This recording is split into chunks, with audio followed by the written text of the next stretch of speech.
একটা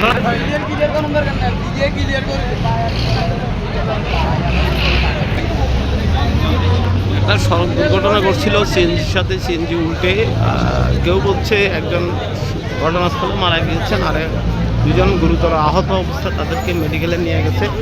এই মুহূর্তে আমি দাঁড়িয়ে আছি চৌমনি চৌরাস্তার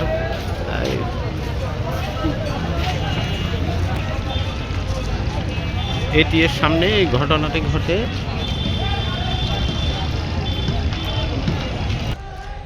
এই সেই ঘাতক সিএনজি, সে উল্টে ঘটনাস্থলে একজন নিহত, দুজন গুরুতর আহত।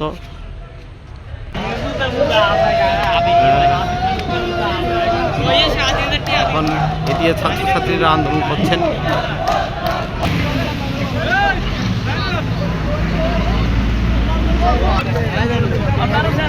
দর্শক, প্রত্যক্ষদর্শীরা জানাচ্ছেন যে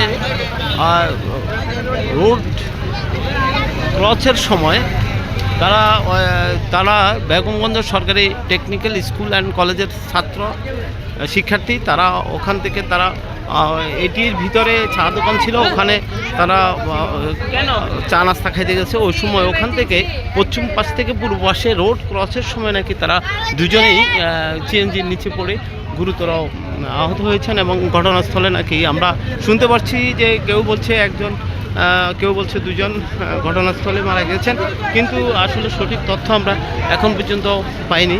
তো সে বিষয়ে আমরা জানতে চাই, হয়তো পুলিশ প্রশাসনের কাছে জানতে চাইলে হয়তো সঠিক তথ্য হয়তো পেতে পারি।